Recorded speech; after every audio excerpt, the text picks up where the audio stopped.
Welcome, sleepy summoner. Beneath endless flickering neon signs and the hush of midnight machinery, a child walked softly through the heart of Zaun's Undercity. Her name was Powder. Even amid the dim lights and restless cables, her eyes gleamed like the sun at dawn. She was small and slender, with hair that curled in black rings around her shoulders. But when Powder smiled, it was as if gold light spilled around her and lifted the darkness. Many nights she darted through the narrow alleys as if chased by moonbeams, her laughter like a melody mixing with the steady heartbeat of the city. Wherever Powder went, wonder seemed to follow. She belonged to Zaun, yet she was more than any part of the city, a bright spark in its patchwork darkness. In the quiet of night, Zaun seemed alive with its own gentle song. Steam vents sighed softly, and the distant wheels of sleeping machines clattered like lullaby percussion.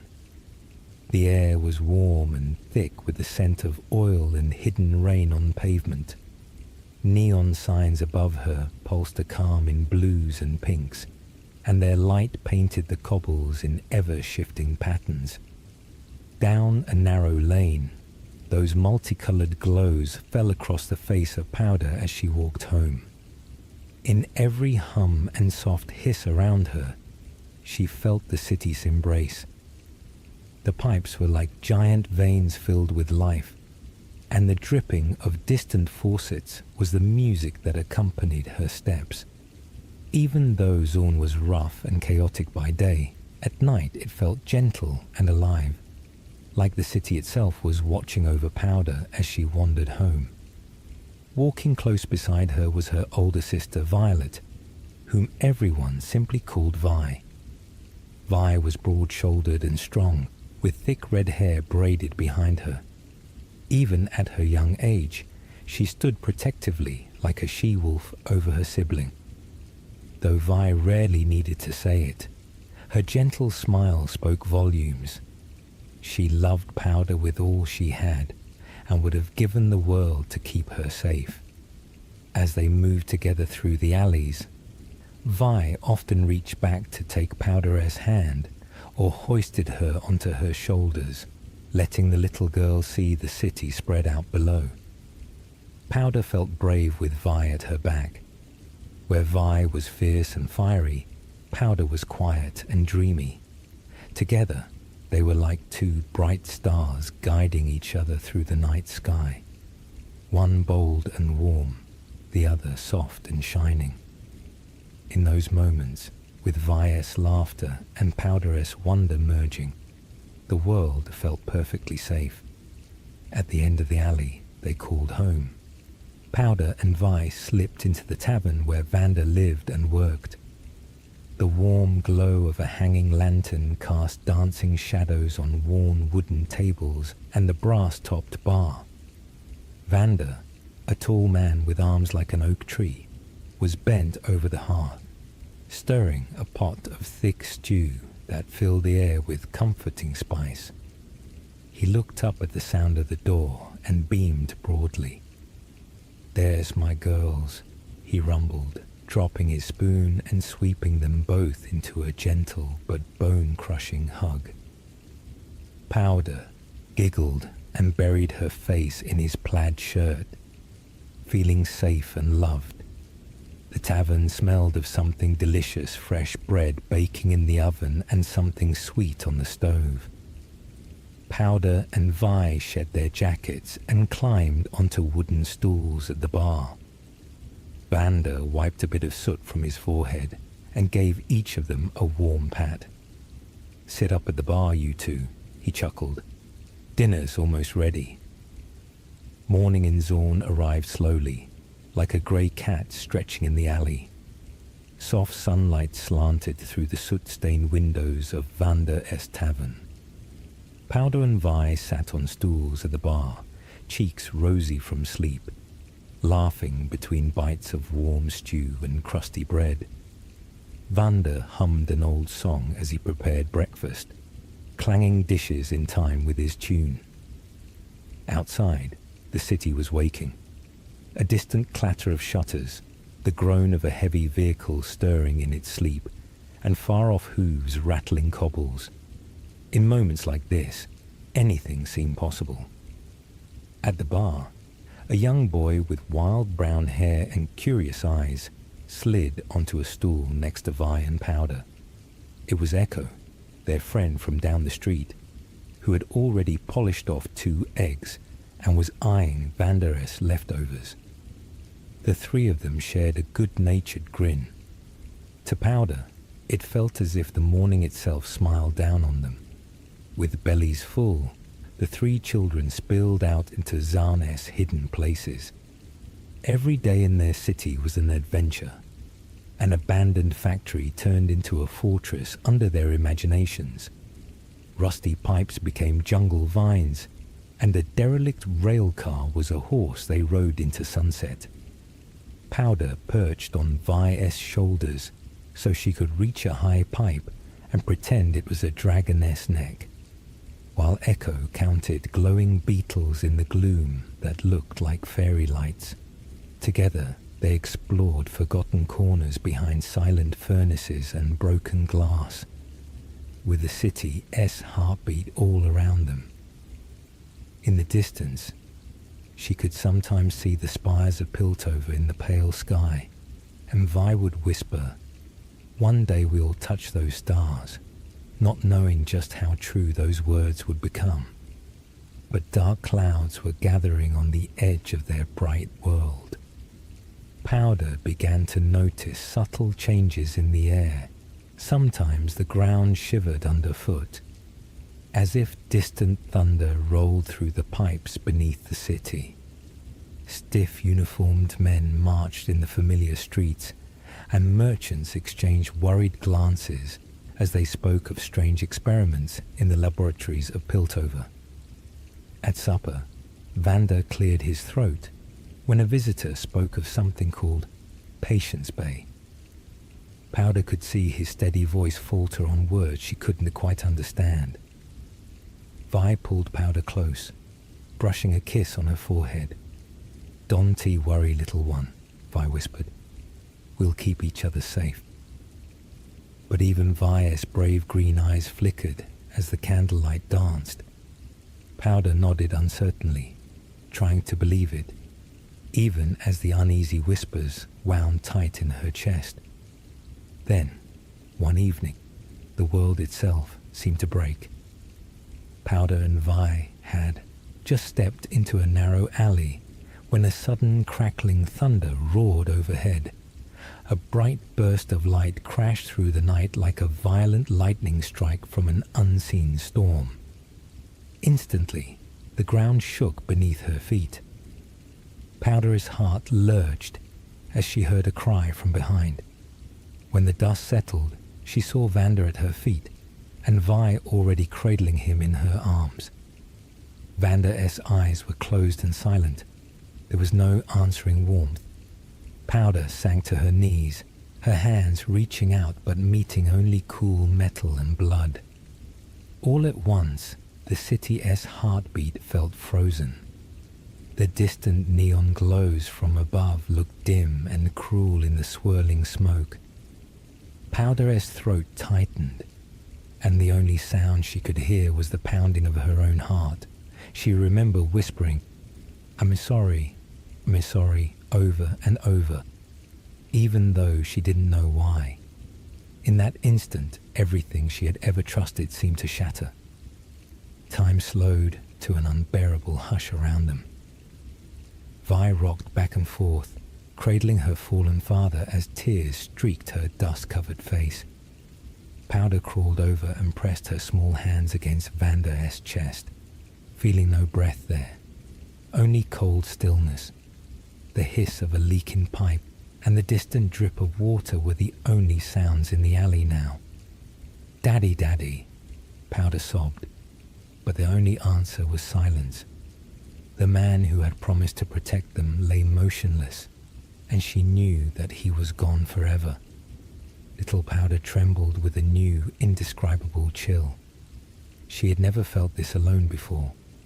Everything fell away until there was only the image of Vander's gentle face, smiling at her from long ago, and the echo of her own frightened "I'm sorry" whispering into empty air. From the darkness of the alley stepped a familiar figure, Silco. He had been an old friend of Vander's, and Powder and Vi had trusted him. Now his face was streaked with soot and sorrow. Silco lifted Powder into his arms and wrapped her gently in a heavy wool cloak.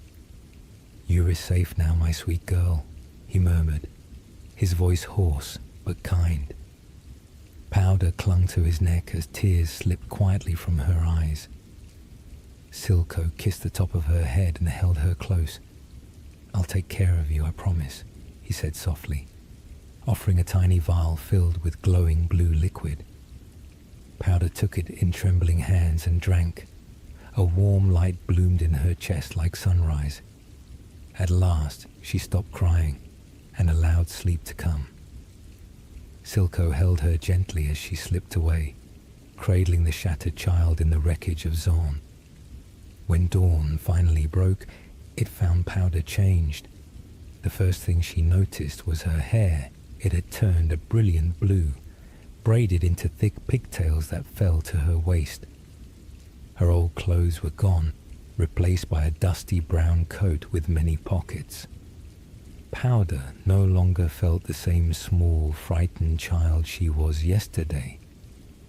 As she looked into a shard of broken mirror, she almost didn't recognize the girl staring back.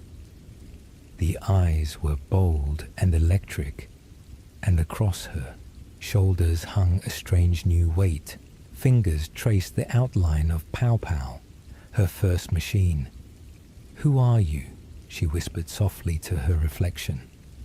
For the first time, Powder realized she was no longer just her old name. Silco had called her Jinx in the alley, and the name felt right on her tongue, sparking excitement in her chest. She giggled and spun in a circle as she tried out being Jinx for the first time. In the gentle morning light, Jinx stretched her arms wide and leaned her head back, letting the sunshine wash over her face. Powder's quiet worry was gone. Now she felt wild and adventurous. "Jinx," she whispered to herself, and the word rolled off her tongue like a song. Even Silco's stern features cracked into a proud smile at hearing it. When Silco stepped forward, Jinx threw her arms around his waist. "See? I'm Jinx now," she crowed, and even her own laughter sounded braver. He tousled her bright blue braids and ruffled the coat hanging on her shoulders. "Yes," he said softly, "you are." At that moment, the frightened child seemed to vanish, replaced by someone new, someone fierce, someone free. Silco showed Jinx a world of hidden rooms and whispering machines under Zaun. Together, they found secret basements and empty labs behind locked doors. In Silco's workshop, the air smelled of iron and gasoline, and shelves were lined with strange bottles and half-finished gadgets. He handed her small tools and scraps, a cracked lens, a brass gear, a length of wiring. Under his guidance, Jinx learned to solder circuits and bend metal with her own two hands. Each day she grew more skilled. Her fingers shook at first, but her eyes glowed with determination. With each new contraption that sizzled to life, Jinx felt a small triumph over the darkness of the past. She called her first real invention Pow Pow, a hand-sized minigun crafted from old copper pipes and painted bright teal. When she activated it, Pow Pow hummed like a content robot in her arms, and its little motor whirred with possibility. For a moment, Jinx forgot all the terrible things. Nothing else mattered but this warm, steady thrum. Every shot Pow Pow fired felt like a tiny victory, each bang a promise of power and freedom. But at night, tired and alone, Jinx would press the little wooden pendant Vi had given her against her chest. She remembered the way Vanda used to gently tuck her in and how it felt to be a carefree child. Often a single tear would slip out behind the mask of teeth she sometimes painted on her face. Still, when dawn came, the little girl wore her grin and tucked Powder S memories into a quiet corner of her mind, determined to face another day as Jinx. Echo, the boy who once shared her laughter, was nowhere in sight in the city they both loved.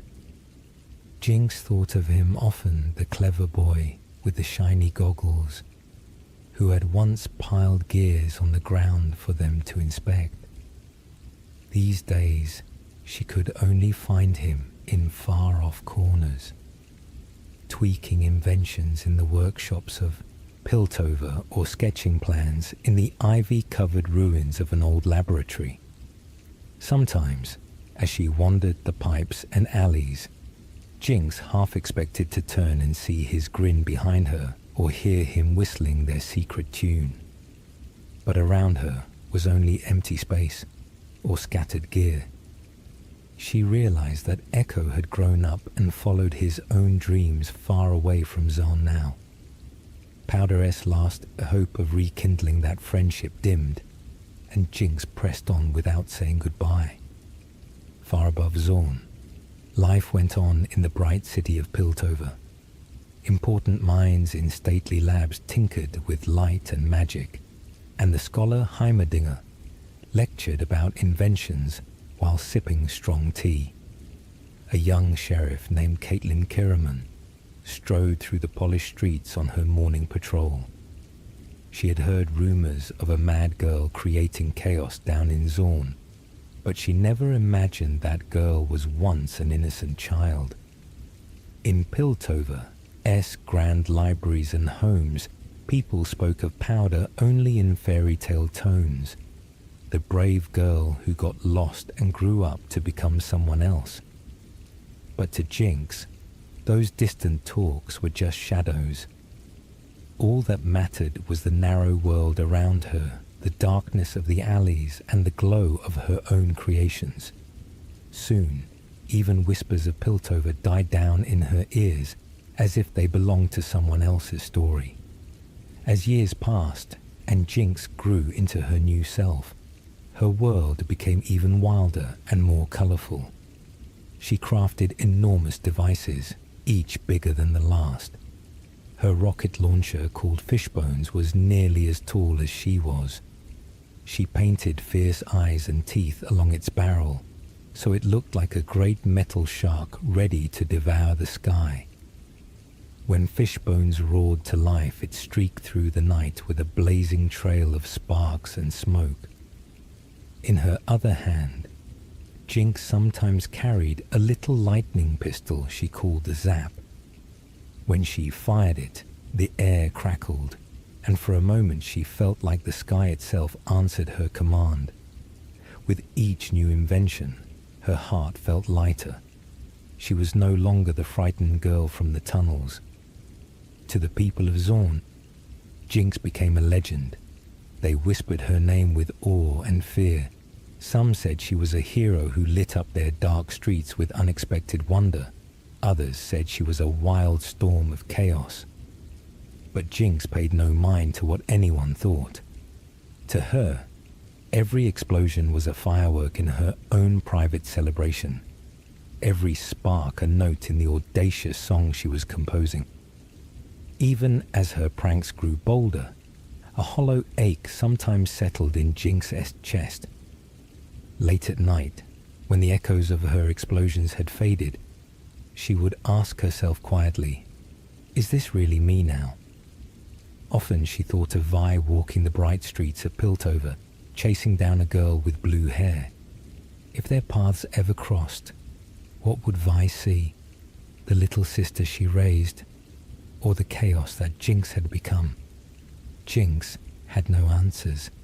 She had learned that moving kept her ahead of the darkness, so she carried on, leaving only her echoing laughter behind in each alley and kept the memory of home locked deep in her pocket. Even as the city slept and her bombs went silent, the ache remained in her heart like a distant drumbeat, reminding her that Powder was still there somewhere inside. Late at night, after the chaos of the day had finally settled, Powder's dreams carried her back to the warm tavern. Once again, she felt Vander's strong arms around her shoulders and heard his deep laughter. He hummed softly an old lullaby, gentle as a breeze, as he dried off a plate. In the dream, the tavern was golden with lantern light, and the air smelled of fresh bread and cinnamon. She even tasted a spoonful of the thick pumpkin stew he made just for her. For one blissful moment, everything was exactly as it had always been. Then, in the real world, Powder's eyes fluttered open. The sight that greeted her was not the comforting walls of home, but the shadowy brick she knew too well. Vander was gone, the lullaby had ended, and only the ache of loss remained as she woke in Silco's arms. Silco became like a father to Jinx in the days and weeks that followed. He taught her many things about their city, how every pipe and engine was a vein of life for Zaun, how broken things could become stronger than before.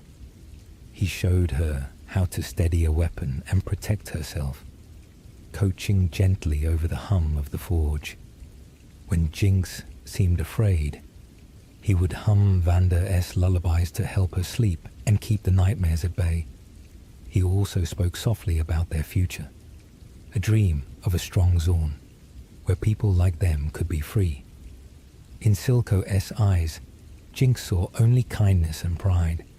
Slowly, piece by piece, he stitched her back together into someone who could face the world again.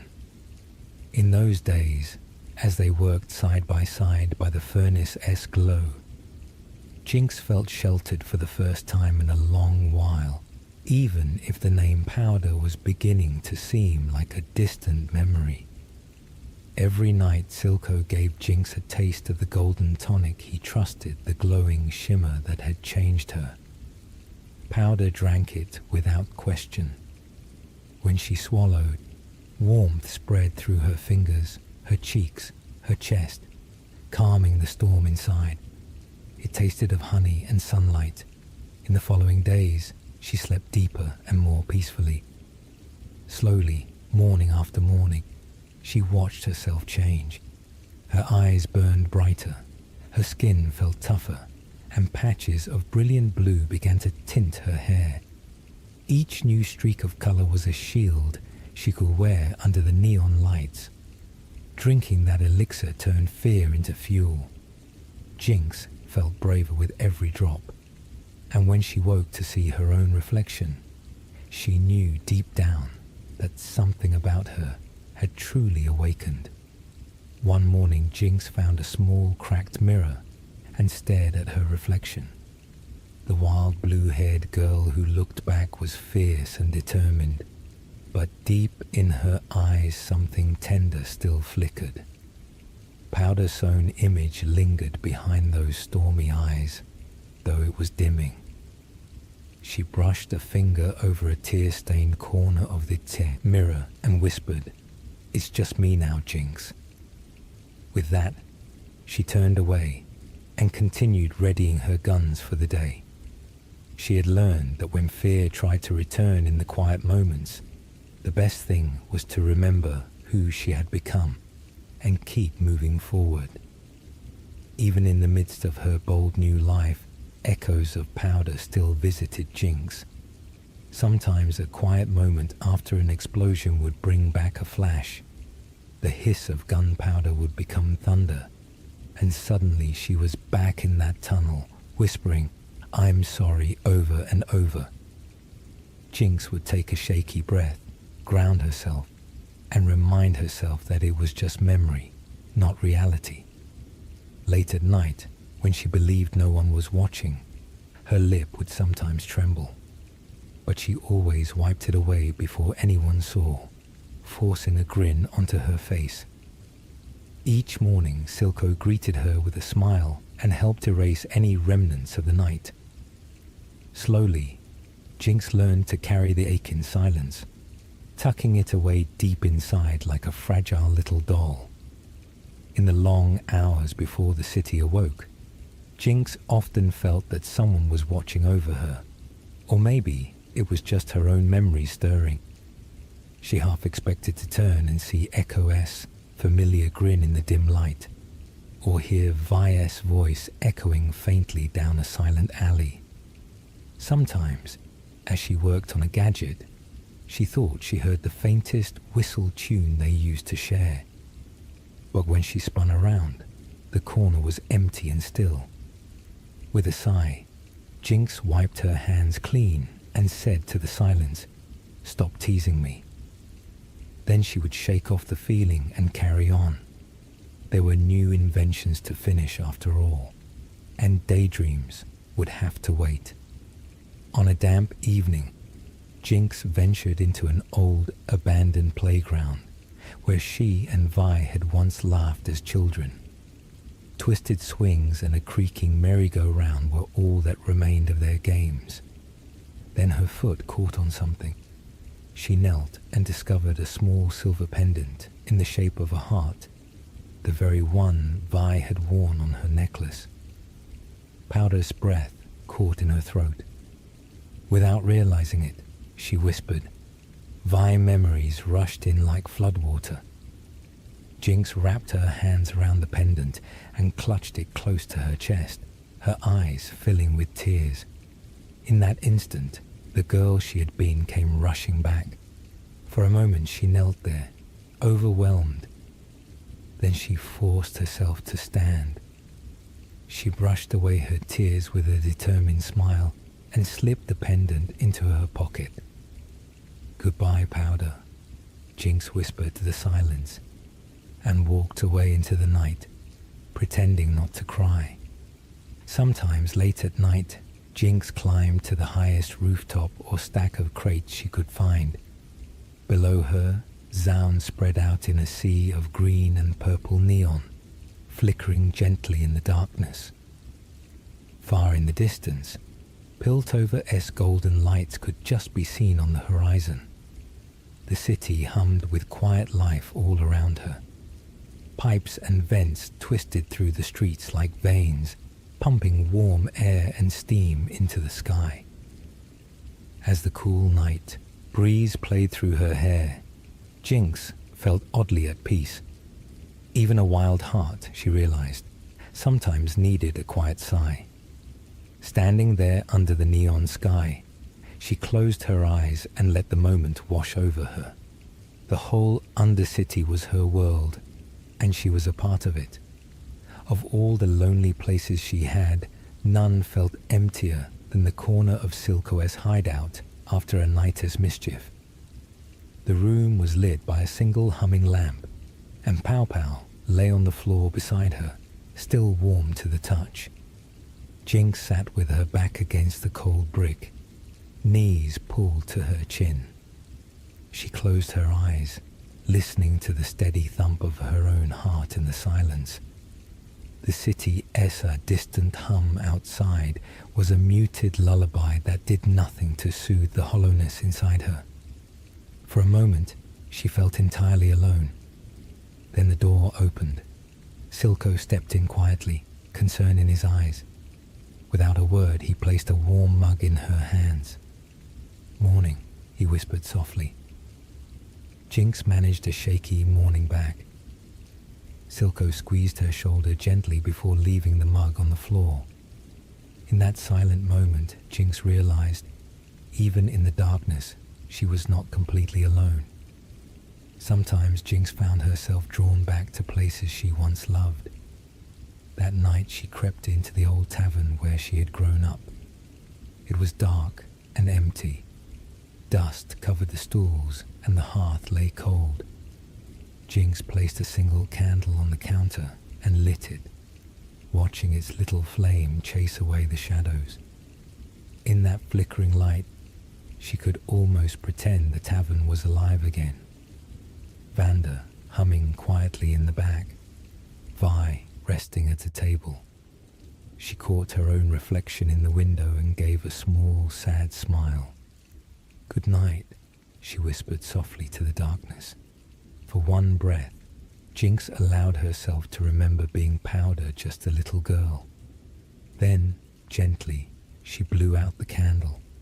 When she emerged back into the night, she carried that quiet warmth with her like a whispered promise.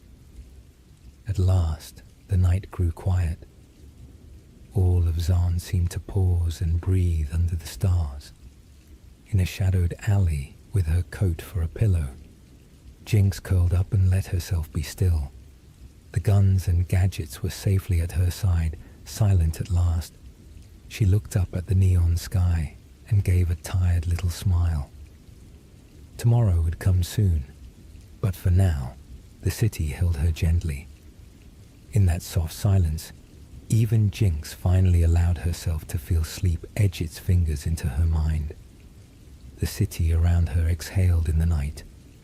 And there, under the neon and stars, the blue-haired girl, both Jinx and the child she once was, finally found a sliver of peace. The night in Zaun had grown quieter in the weeks since the council tower was struck. Not silent Zaun was never silent, but changed. The Undercity breathed differently now, like something had been shaken loose deep in its bones. Pipes still rattled with steam. Factories still groaned under their own weight. Rail lines still hissed with the slow drag of cargo bound for Piltover S, shining markets above. But beneath it all was an ache, a hush that lived between footsteps, a stillness in the corners of alleyways where laughter once echoed. It was in this hush that her name drifted, not shouted, not sung, just breathed. Jinx. Not everyone spoke it with fear. Not everyone spoke it with hate. Some, especially the street kids, spoke it like a spell, a myth, a spark, a promise that even the smallest flame could burn the world bright. But for others, her name tasted like smoke and memory. For Vi, it was a wound. For Caitlin, it was a duty. For Echo, it was a ghost. And for Zaun, her home and cradle and forge, her name was a question with no answer. Far above the deepest levels of the Undercity, on a platform overlooking the shimmer-lit trenches below, Echo stood in silence. The firelight sanctuary flickered around him, soft green lanterns swaying from beams of twisted metal and recycled glass. Once, this place had been alive with voices, laughter, plans, dreams, promises whispered between children forced to grow too fast. Now, it held mostly breathing and memory. Echo leaned on the railing, his goggles around his neck, his hair still wild and uncombed as it had always been. He had seen many things in Zaun, but never anything quite like the night the sky split open over Piltover. The blast still shimmered in his memory, white-blue light cracking through stained glass, the sound rolling through the city like thunder underwater. He remembered the shape in the tower window before it shattered into stardust. Blue braids, pale eyes, a grin he had known since childhood. Powder and not powder. Both, neither. He stood there now, months later, feeling the cold metal beneath his fingertips, as if it were the only thing anchoring him in place. There was a world where he never let her walk out of that workshop, where he said something stronger, something kinder, something truer than the silence they shared. But that world lived only in memory, and memory changes every time you touch it. So he stayed quiet. He let the wind speak in his place. The soft flicker of lanterns swayed, and the city below exhaled. Meanwhile, Piltover did not sleep. The city of progress had become a city of mourning, but not loud mourning. Nothing in Piltover was ever loud without permission. Black fabric hung from balcony rails. Flags bore a thin stripe of midnight blue. and the tall stone of the council hall was wrapped, floor to roof, in solemn white silk. They did not speak of the attack openly. They did not speak of the weapon. They did not speak of the girl, not in public. But behind, closed doors, where tea steamed in porcelain cups and quiet voices weighed futures and consequences, the story had a name: Jinx. Remnants of her rocket had been collected, analyzed, admired, feared. "This is not chaos," one counselor whispered. "This is genius gone feral." Another simply bowed her head, or grief. In the Kiraman estate, Caitlin sat awake while the city slept. The candle beside her had burned low, pooling wax on the edge of a ledger she did not read. Her uniform jacket hung on the back of her chair, neatly folded. Her rifle leaned against the wall, cleaned, polished, untouched. Because this was not a night for hunting. This was a night for remembering. Caitlin S.'s eyes were soft as she stared at the window, watching mist curl along the glass. She remembered the way Vi had said her name, Powder, not like the name belonged to a criminal or a terrorist or a ghost, but like it belonged to a little girl someone once promised to protect. Caitlin closed her eyes and exhaled.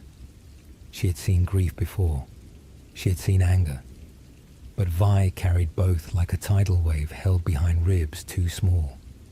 And somewhere out there, in the endless sprawl of Zaun night, the girl Vi loved still breathed. Somewhere, alive, lost, not gone. Zaun did not sleep either, but it did something softer. It listened, to wind humming through pipes, to steam rising like warm sighs, to distant machines that kept the city's heart beating. And somewhere in that hush, a figure walked alone across a rooftop of rusted sheet metal, blue hair drifting, boots quiet, eyes pale and bright like moonlight through window glass. She did not speak. She did not laugh. Not tonight. The city knew her. The city had always known her, before she gave it a name to call. It greeted her steps with a soft rattle of loose bolts and a hush of cables swaying overhead. Not as a queen, not as a monster, just as a child who had once called this place home. Morning in Zaun didn't arrive so much as unfold. There was no sunrise here, only a slow brightening of neon as shop signs flickered back to life and the thicker sky thinned just enough for a bruised lavender haze to seep through the grates overhead.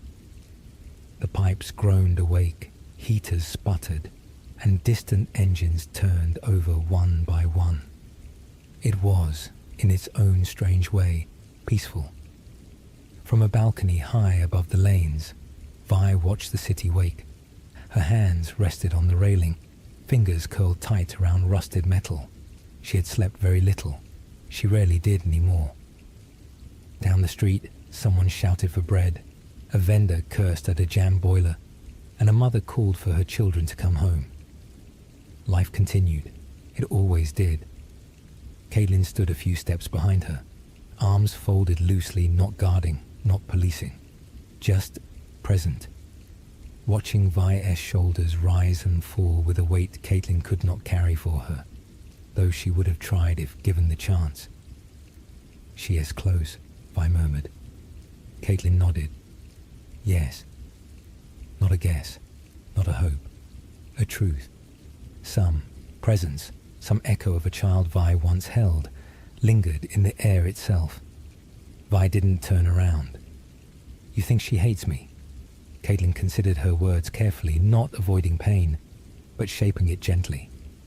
"I think," she said softly, "that she remembers you." Vi closed her eyes, a breath in sharp, a breath out unsteady. "She wasn't supposed to carry everything," Vi whispered. "She was just a kid. I should be." But Caitlin stepped forward, placing her hand on Vi's back, steadying her between inhale and regret. "You were children. Both of you. The guilt didn't vanish, but it stopped growing. For the moment, that was enough. Far below, in the twisting underpathways where sunlight was only a rumor, Echo walked with a lantern strapped to his hip. The Firelight's territory was a maze of repurposed platforms and hanging gardens grown from filtered runoff. Vines and moss clung stubbornly to metal beams, urging green back into a city that had forgotten how to hope. Echo paused beside a doorway, running a hand across the mural again, the one with the monkey and the streaks of blue and pink. The paint had begun to chip in places, but the expression still held. Not a threat, not a monster, just a memory of laughter. He breathed out. A younger Firelight, barely 12, crept up behind him. "Boss," they whispered. "There's a message." Echo turned. "From who?" The kid hesitated, not sure. Someone left it. On the upper rail near the refinery. Echo followed them through the corridor of scaffolding and reclaimed bridges. When he reached the rail, he saw it immediately. A ribbon, blue, knotted twice, ends trimmed clean. His breath caught, not in fear, but in recognition. He didn't touch it. He didn't have to. "She knows we were watching," he said. The younger Firelight shifted. "Do we track her?" Echo shook his head. "No. We just let her know we haven't stopped caring." Elsewhere in the city, up where a slanted rooftop met the sky, Jinx sat with her legs dangling over the edge, watching the glow of morning smear across the horizon. Her expression was unreadable, not blank, just layered. The wind tugged at her braids. A small wrench spun between her fingers. She wasn't fixing anything. She just liked the feel of doing something. A pigeon landed beside her, ragged feathers mottled, one foot missing. It cooed like the city itself speaking through a tiny throat. Jinx blinked at it. After a long moment, she tore a corner off a ration biscuit and set it beside the bird. It hopped once, twice, and tucked into the crumbs with greedy delight. "Yeah," she murmured to the pigeon, "or the city, or no one at all. Things break. Doesn't mean they were done." The pigeon didn't answer. It didn't have to. Jinx leaned back, bracing her hands behind her, hair trailing over the roof tiles. Above her, the sky was the color of old glass, thin, flawed, but letting light through. She closed her eyes. The city breathed with her. A rhythm, a pulse, real, present, steady. She didn't smile, but didn't he frown either? There was, in her chest, a small quiet.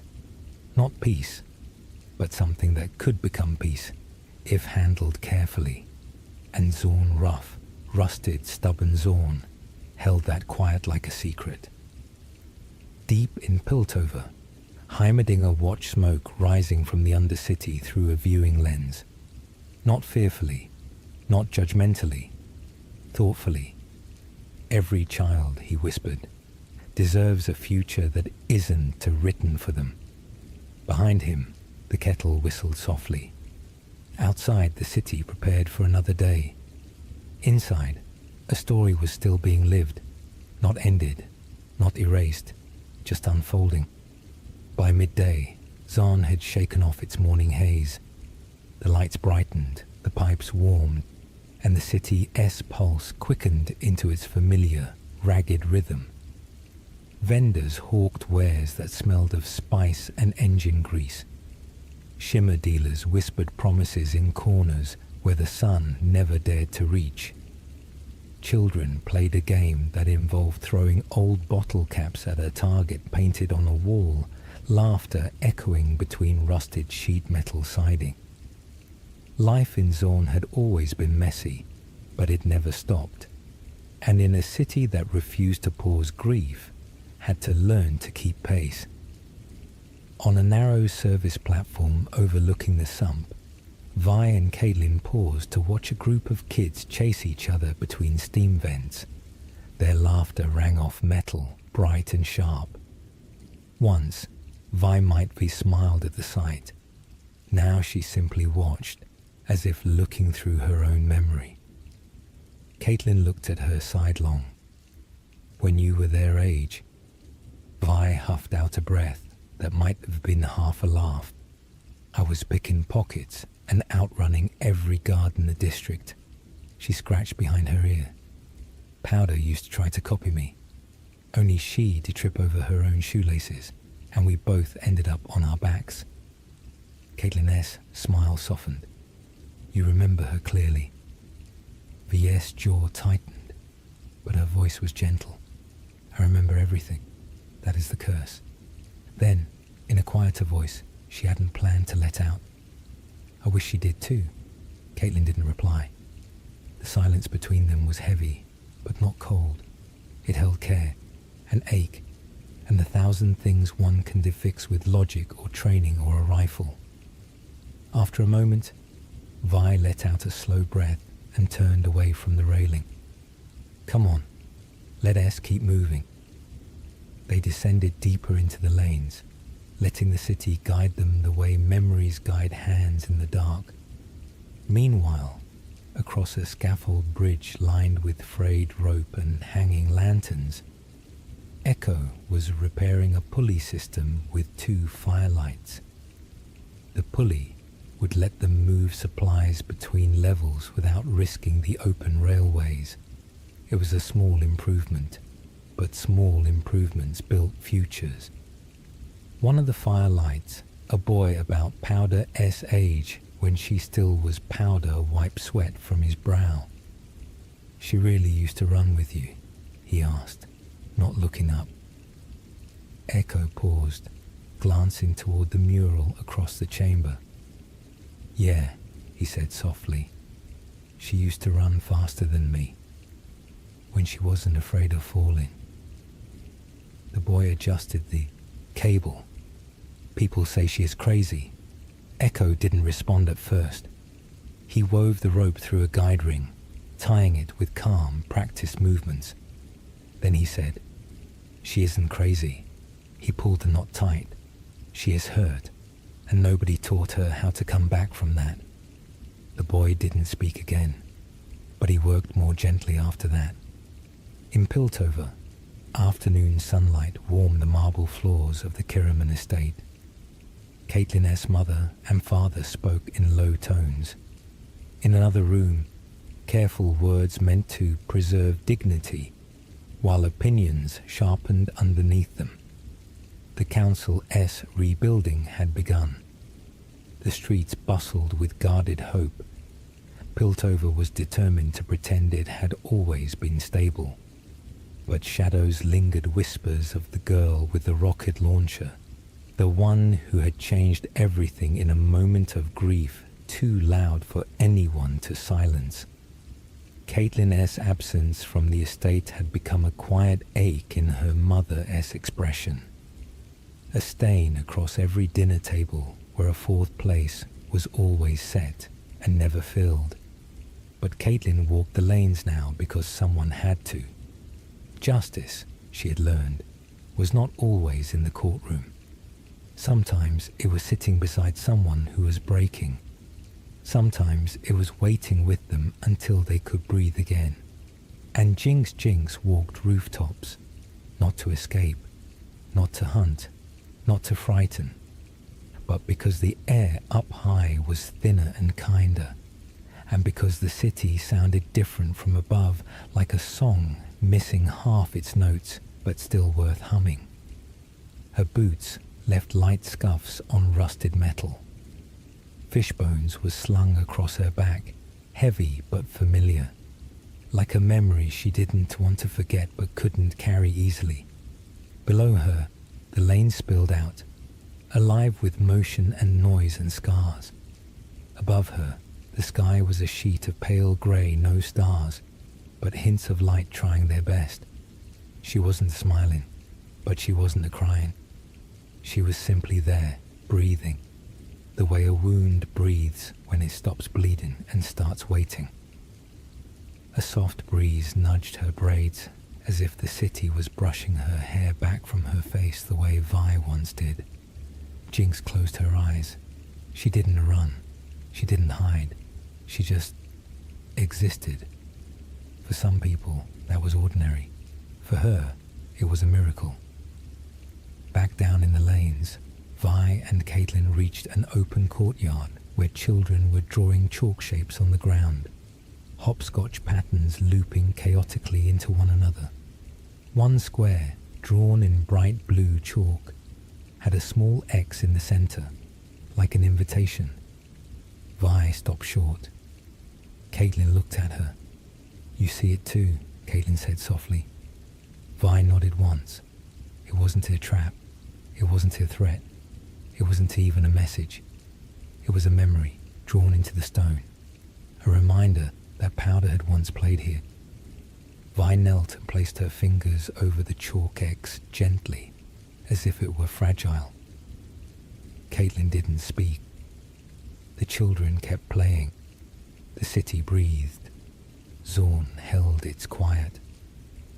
The afternoon light in Zaun was never truly daylight, only a thinning of the gloom, a loosening of the shadows.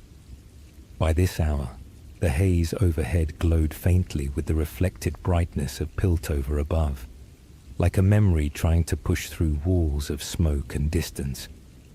Vi and Caitlin left the courtyard of chalk and children quietly, the way one leaves a church or a grave not wanting to disturb what was sacred there. Their steps were slower now, less searching, more listening. Zaun didn't speak in words. It spoke in gestures. A door left half open. A loose bolt tightened without explanation. A trail of blue thread in a place no child could reach. These small signs were how the city said, "She lives. She sees you. You are not forgotten." And Vi felt each one like a pulse beneath her ribs. Far below, in the maze of walkways that wrapped around the sump, Echo sat perched on a beam high above the water. His legs dangled over open air, his back resting against a metal pillar patched and repatched again. In his hands was a small device, a clockwork bird with wings folded tight. He pressed a finger to its side, turning a tiny crank. The gears inside clicked softly, winding like a held breath. When the winding was done, Echo set the bird beside him and released it. For a moment, nothing happened. Then the wings fluttered, once, twice, and the bird rose into the hazy air. It didn't fly gracefully. It wobbled, it dipped, it nearly crashed, but it stayed airborne. Echo watched it with an expression that was not quite joy and not quite pain. "Come on," he whispered. "You can do it." The bird flapped harder, rising a few feet. Then it tilted sideways, spun, and clattered into a lower platform with a tiny metallic ting. Echo sighed, tired, amused, resigned, and swung down to retrieve it. Not everything broken could fly right away, but almost everything could be built again, if someone cared enough to try. On the upper catwalks, Jinx rested on her back on the metal grate near the refinery roof. Her hair spread like strands of color against rust and dust. She wasn't asleep, not fully, but drifting in the soft space where thought becomes something quieter. The city hummed around her. Pipes ticked as pressure shifted. A vent released a sigh of warm steam. Distant voices rose and fell, laughter, deals, arguments, apologies, all overlapping into a single living pulse. Her fingers tapped idly at the metal beside her, as if playing a song only she could hear. The rhythm was steady, gentle, different than the frantic staccato chaos she had once filled silence with. If the city noticed, it didn't to say. If she was healing even a thread at a time, no one rushed to name it. She blinked her eyes open slowly, watching dust float through the beams of hazy light filtering down from above. For a moment, just a moment, the dust looked like stars. There were no stars in Zaun, but memories of them were sometimes enough. Elsewhere, Vi and Caitlin turned a corner and stopped at a narrow overlook where the ground fell away to the rail lines below. Freight carts clanged along the tracks, loaded with crates bound for Piltover. The air shimmered with heat from the engine banks.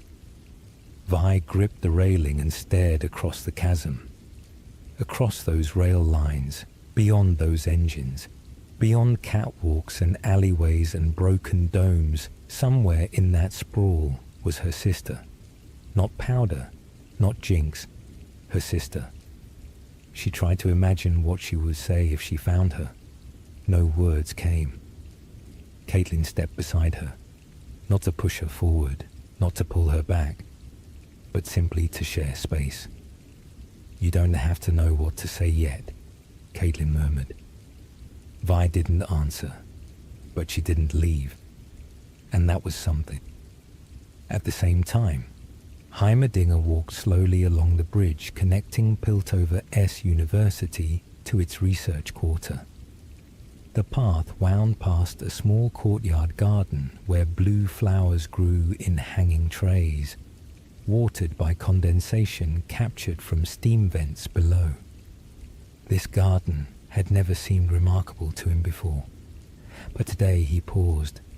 A single petal, loosened by wind, drifted down through the air. He followed it with his eyes as it fell delicately toward the blurred space where Piltover ended and Zaun began. So much could be changed by a small gesture, a droplet of water, a sliver of crystal, a childish name spoken softly or sharply.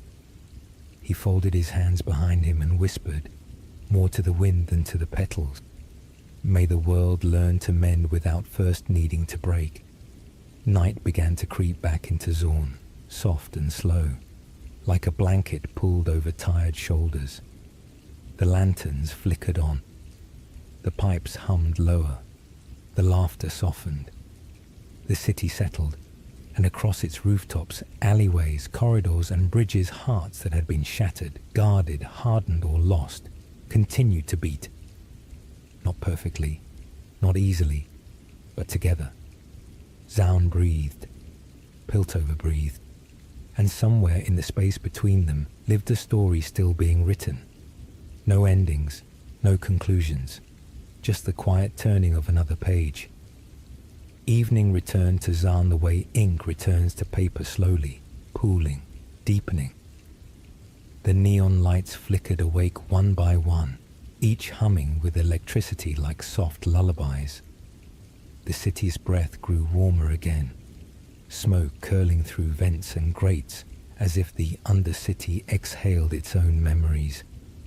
In the dim glow of a half-broken street lamp, a man wheeled a cart of scrap metal across the walkway. He paused, wiping his brow, glancing at the rooftops overhead, as though expecting to see something blue trailing across the skyline. But the rooftops remained quiet, and he continued on without comment. Zaun had learned not to stare at ghosts. It had also learned when to let them be. Up on the refinery roof, Jinx sat cross-legged with a small device in her lap. Not a weapon, not a trap. Something simpler. A wind-up music box. The metal casing was dented and patched, edges welded unevenly where repairs had been tried and tried again. Inside, tiny gears waited to turn. A few teeth on the cylinder were worn down, leaving small gaps in the melody. She wound it slowly. Half a turn, another. The crank clicked with a soft little hiccup. Then the box began to play. The tune was gentle and incomplete, but it was still music soft and shy as a whisper. A lullaby she had once heard in Vander Espar. A lullaby Vi used to hum when combing her hair. a lullaby her hands remembered even when her mind did not.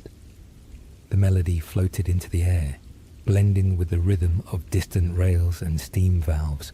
For a moment, Zaun sounded like it was breathing with her. Jinx didn't smile. She didn't cry. She just listened. And that was enough. In another part of the city, Vi stood beneath a bridge where green lanterns swayed, casting soft moving shadows along the walkway. The metal framework overhead creaked with the passing of a cargo tram, its wheels screeching faintly in the distance. She leaned her back against a support pillar and closed her eyes. It had been a long day, a long month, a long lifetime. The memories didn't stop when she closed her eyes. They became clearer. Powder chasing fireflies across a catwalk, Powder tugging her sleeve, wanting to join the older kids, Powder standing too close to the blast. Vi pressed a hand to her forehead. She tried not to shake. Caitlin noticed. She always noticed. "You're allowed to rest," Caitlin said softly. Vi let out a humorless breath. "Am I?" "Yes." No hesitation. Vi didn't argue. Not this time. She simply breathed in and let the air settle in her lungs. Nearby, a group of young teenagers played cards under a broken light. They laughed loudly, swore at bad draws, shoved each other lightly, life carrying itself forward. Vi watched them, eyes softening. Caitlin followed her gaze. "It's still a place worth loving," she said. Vi nodded, silent, hurting. Here. Across the city, Echo finished repairing the small clockwork bird. He placed it on the railing once more, wound it carefully, released it. This time it lifted higher, wings flaring wide. Up, past the bridge cables, up, through the warm haze, up toward the rooftops. Echo smiled, just barely. "Good," he whispered. "Go see the world a little." The bird dipped, glided forward, and drifted toward the refinery roof. Jinx's lullaby continued softly, gears clicking their uneven rhythm. She didn't notice the clockwork bird at first. It fluttered near her foot, metal wings catching the lamplight with a faint reflection of gold. When she finally looked down, her expression didn't change. Not startled, not frightened, just recognition. She reached out one hand very slowly and let the bird hop into her palm. Its wings twitched, its gears ticked, its tiny mechanical heartbeat pulsed against her fingers. Carefully, she traced the weld along its frame with her thumb. A weld she remembered. A weld she had seen Echo make long ago. On a different project entirely, a toy they repaired together on a quiet afternoon, sitting cross-legged on the workshop floor while Vi laughed at how serious they looked. Her breath caught, not painfully, just quietly. Then, with a gentleness no one ever taught her, Jinx set the bird back onto the rooftop and let it go. It fluttered off again, uneven, determined, into the twilight. She watched it until it disappeared. Then she lay back down and listened to the music box. At the same time, Echo stood on the catwalk and saw the bird return to him in a slow, clumsy arc. It landed at his feet. He knelt. There on one wing was a smudge of blue chalk. He closed his eyes. No words, no shock, no alarm, just relief. She was alive. She was watching. She wasn't running. Not tonight. He let out a slow breath he hadn't realized he was holding, and the city exhaled with him. Night deepened, but the darkness didn't feel so heavy. Not everywhere, not tonight. Somewhere between rooftops and railways, between grief and memory, between names whispered in fear and names whispered in love. The space where Powder and Jinx both lived had softened. Just a little. Just enough. Night settled fully now, deep blues and purples settling into the city's iron bones. Lanterns glowed like held breaths. The steam vent sighed softer. Zaun did not go quiet, but it lowered its voice. On the high bridge that overlooked the sump, Vi stood again, as if she had been pulled back there by memory, by gravity, by something older than either. Caitlin stayed beside her, coat pulled close against the chill. Below them, a cargo tram screeched along its track. Sparks trailed behind the wheels like miniature fireworks. Vi watched those sparks for a long moment. She always liked fireworks, Vi said, voice faint. Said they reminded her of stars, since we couldn't see the real ones from down here. Caitlin's gaze softened. She tried to bring stars to Zaun in her own way. Vi's jaw tightened. Yeah, and sometimes it burned everything down. Caitlin didn't disagree, but she didn't look away either. You still love her, she said. It wasn't a question. Vi didn't answer. She didn't need to. Across the city, Echo sat on a scaffold beam, legs swinging gently. The clockwork bird rested in his lap, wings folded now, as if asleep. He didn't smile, not fully, but his shoulders had relaxed. Something in him had unclenched. The city around him glowed with that restless Zaun energy, 1,000 futures trying to happen at once. He didn't know which one Jinx would choose. He only knew she was still choosing, and that mattered. Jinx remained on her rooftop. The music box had stopped playing its last notes hanging in the air like unfinished sentences. She didn't rewind it. She just let the silence sit beside her. The city didn't demand anything from her, not tonight. No chase, no panic, no proving, no running. She breathed, slow, steady, the kind of breath a person takes when they realize the world is not over, just wounded. And wounds can change shape. Her braids stirred in a thin breeze. Her hands were still. That was all. But for someone who had lived her life in sparks and explosions, stillness was a kind of miracle. Back on the bridge, Vi finally exhaled. I don't know how to save her, she said.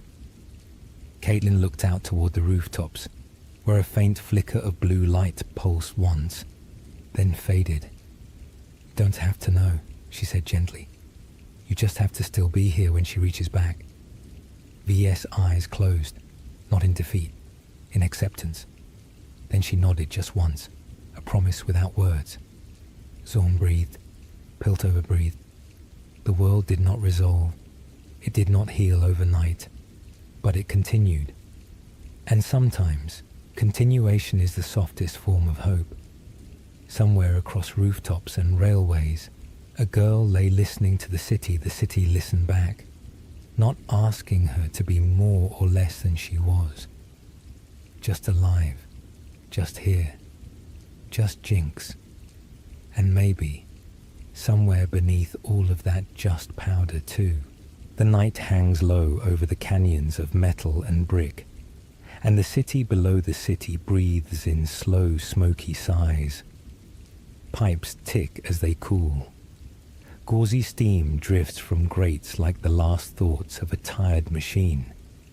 Somewhere far above, the clean lights of Piltover lace the clouds with a faint gold, but in Zaun the glow is softer, more private, born of neon signs that hum like lullabies and lamps that shiver behind frosted glass.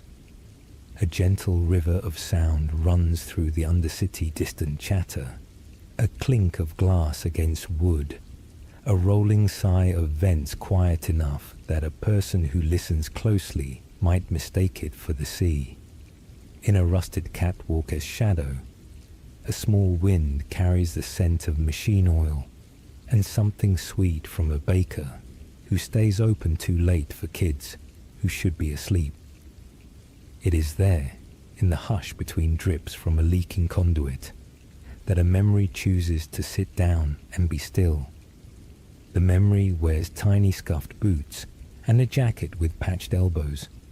It carries a tin box of screws and marbles, bits of wire, a broken watch face, and a spool of sky blue thread. The memory has a name, and once it was whispered like a secret in the sister's smiling mouth. Powder. Powder, who runs too fast but steps too softly, who keeps the smallest gears because small things make big ideas behave, who traces with her finger the chalk line edge between the safe and the not yet possible.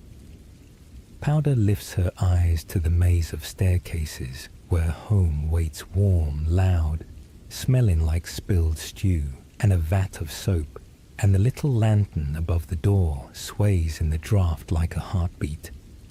Inside, the floorboards carry stories in their squeaks. There are places where the wood softens from years of boots and laughter, places where the table rocks just enough to make a cup shiver, and a corner near the stove where a girl can sit with a blanket and hear the whole of the house breathe. Vi is there, sleeves rolled, grin cocked sideways the way it gets when she has a plan that is gonna make someone proud and someone else mad. Vanda, all broad shoulders and patient quiet, moves through the kitchen with the certainty of tidewater. He has hands made for lifting and for letting go, lifting a child into safety, letting a burden be his and not theirs. He can fill a room like a song you forgot you knew. If he says easy, the world listens. The night they bring home the new word raid, Powder counts the steps all the way up, numbers hiding under her breath, a pocket full of stars she can grip. The city above has windows like polished coins and locks that purr when you speak the right language. Viacy eyes are the same color as the ambitious sky Piltover keeps for itself, and they shine with the kind of hope that makes corners turn. Powder wants to be ready. She lays out her tools on the blanket, a toy monkey with a grin that is too brave for its 3 chipped teeth, a handful of hextech shards found where shards have no business living, her blue thread, and the tin box that clicks, shut when she presses its dent the right way. Every piece is a promise she's not old enough to make and too stubborn not to try. If memory were kinder, it would pause here and let the quiet keep them.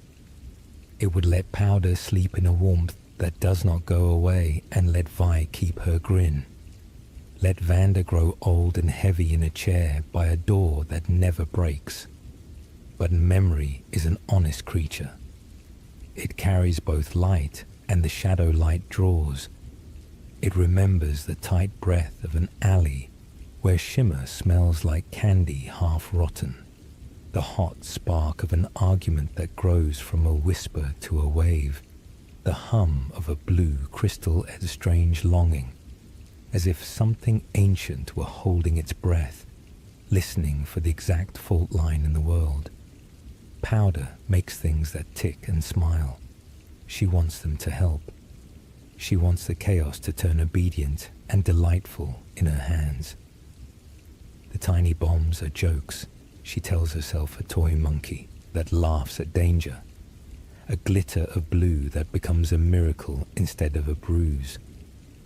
She works on the floor with her hair falling into her eyes, tongue tucked in concentration, while outside the windows, the city takes a deeper draught of night and keeps its secrets close.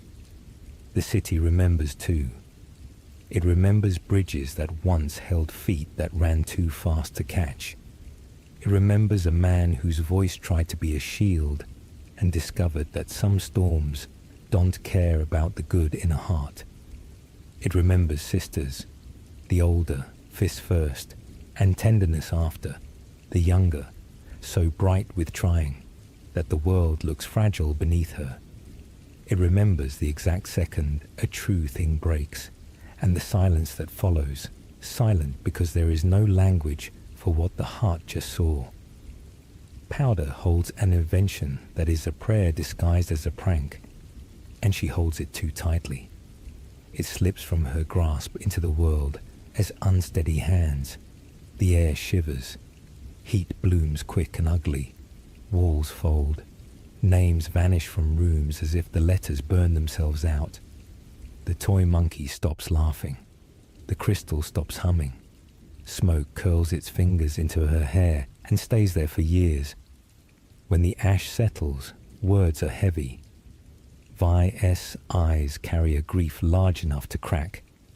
Vander has given the last of his strength to a door that no one can open again.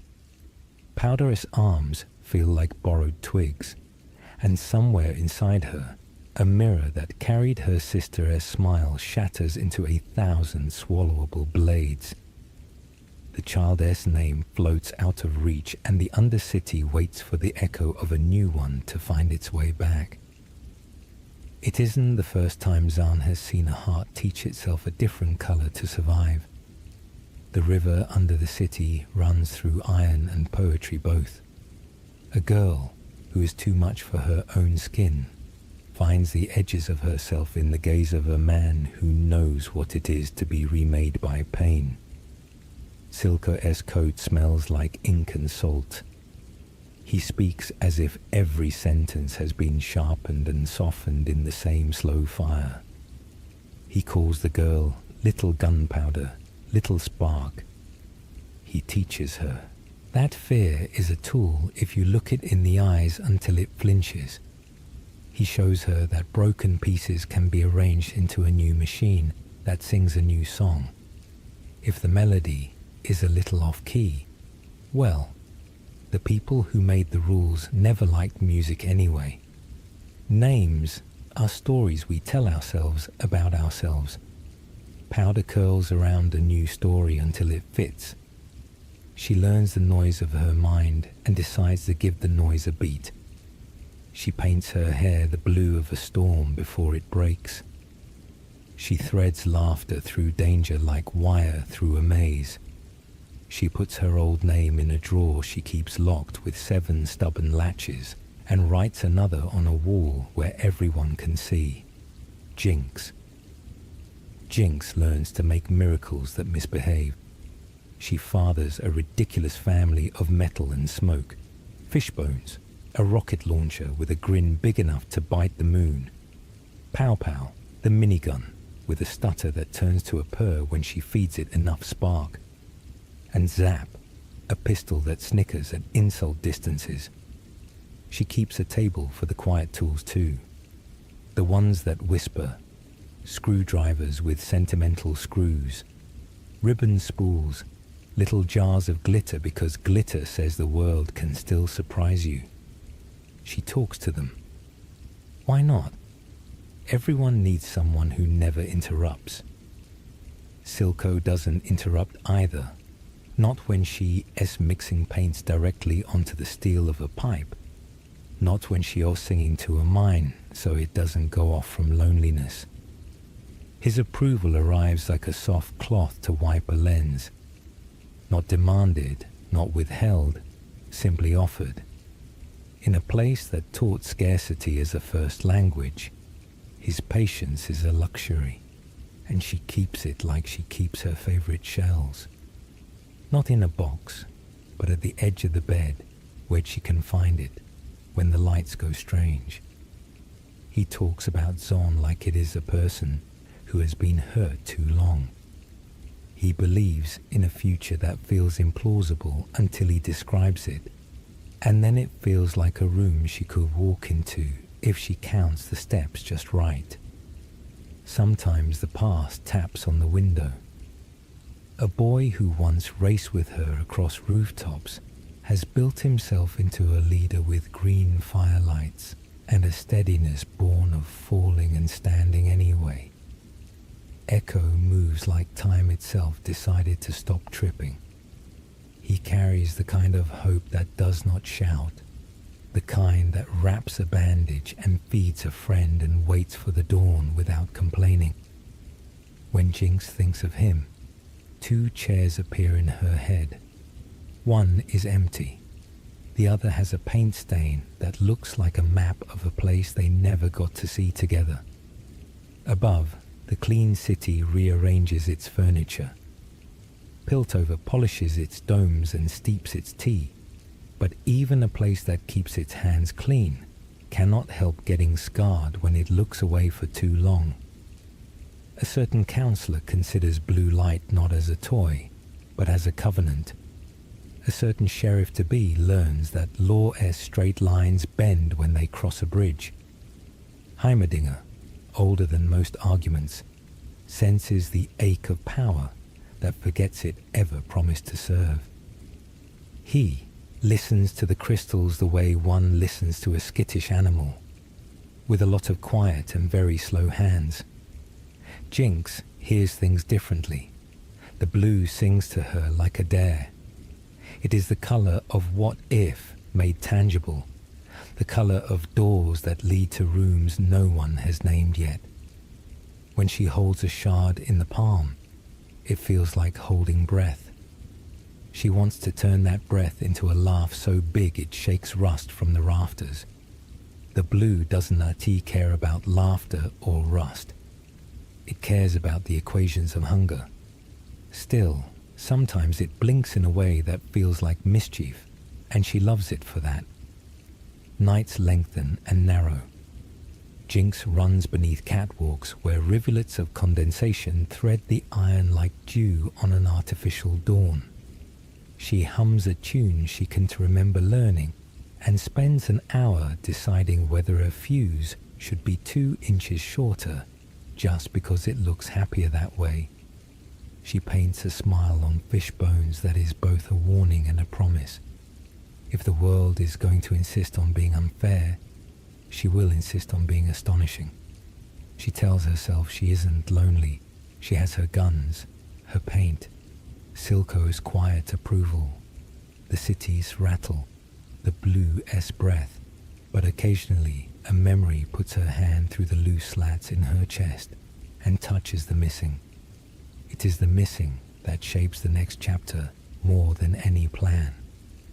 Vi's shadow stretches long from the top of the world, down the stalagmites of light, down into the Undercity's low-lit rooms. Jinx feels it before she sees it, the way an old scar forewarns the rain. There are footsteps a heart recognizes even after years and explosions. There is a voice that can still find the exactly right syllable to cradle her name powder, like it belongs to a living thing rather than a tombstone. The world tilts a few degrees to one side, and every machine inside Jinx must scramble to keep its balance. Powder New Counting kept the dark from stepping too close. Jinx knows the dark is a dance partner who doesn't lead so much as lean her against the wall and ask inconvenient questions. She braces herself with jokes. She uses the silly to sand the sharp. When Vi's presence starts to loosen knots she tightened to survive, Jinx flings confetti into the air to hide the unraveling. It is easier to be outrageous than frightened. It is easier to make the room react than to admit the room makes you feel small. But small does not mean weak. Small often means precise. And precision was always Powder's secret talent. There are nights when the city holds its breath, while two sisters search each other's faces for the person they remember. One is bruised by love she lost and keeps losing like a bad coin that returns to her palm. The other is bruised by love that never learned the correct way to ask for a second chance. In their eyes are 13 different ways the story could still walk itself out of the fire. The trouble is that stories, once they be learned to jump fences, practice that trick until it is the only thing they know. Somewhere between the humming neon and the slow exhale of the river grates, there is a bridge where the air carries a taste like torn paper. Caitlin steps onto that bridge with her careful voice and her mapmaker-esque gaze. She is the kind of person who reads a room the way other people read letters. She believes rules are useful but not sacred. She believes people deserve more than what a filed report can hold. When she looks down into the Undercity and meets Vi's stubborn heart, something rearranges behind her ribs. Compassion draws new lines where duty forgot to. Heimerdinger watches from near and far, head tilted like a clock that has decided to measure empathy. He sees a pattern repeating in the new key. He remembers the old song S Trouble. He hopes this version has a different ending. In a workshop that smells like warmth itself, he keeps proving that patience is the only tool that never rusts. If the world is a series of devices and designs, he knows that the most complex engine he will ever take apart and try to heal is a frightened child. Frightened children learn to camouflage. Jinx's camouflage is color and noise, a carnival of misdirection and delight. She makes a paint bomb that bursts into blue stars that float down like wishes too shy to land. She threads pink ribbon through a nail strip and calls it art. She sews a patch into her coat that says nothing any adult would understand and everything she needs to remember. She folds her mind's chaos into toys that spin and sing and occasionally do what she asks. And when the ghosts grow louder, Vi's arms, Vander's absence, Silco's certainty, she winds a music box and lets a tune walk her through the dark. Silco sits with his back to a window because he trusts the reflection to warn him. His hands are quiet when he thinks. He has a way of closing his eyes like he is listening to a wind only he can hear. Jinx sits on the floor near his chair because the floor is more honest than chairs. She draws something on a scrap of paper with a nub of charcoal. He does not ask what it is until she says unprompted, "It is how to fix everything." He nods as if he believes her, not because it is likely, but because belief is an architecture, and he wants her to live in a building with many rooms. Love is many things. One of them is choosing which improbabilities to encourage. Still, love cannot untangle every knot without leaving newer, stranger knots in its place.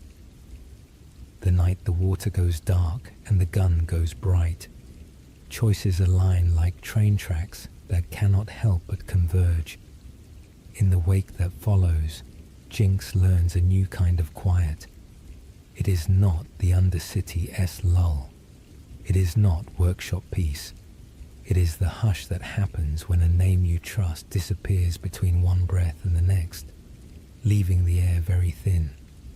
In that hush, she finds a chair at a table set for two places, one labeled powder in deliberate handwriting, one labeled Jinx in looping flourish, and she sits between them because both are hers and neither is enough by itself.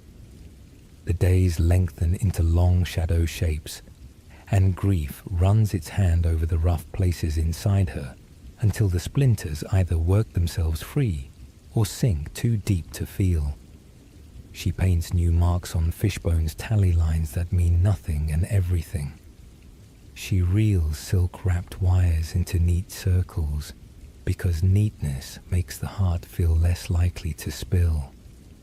She goes to the tops of catwalks that used to scare her and lies on her back to watch the Piltover glow, draw a halo around the low clouds. Somewhere a pair of enforcers quarrel softly. Somewhere a baker laughs. Somewhere Echo lights a lantern and speaks to a neighborhood like it is a friend. Somewhere Vi says powder to a darkness that does not yet answer. Time becomes a river with many channels.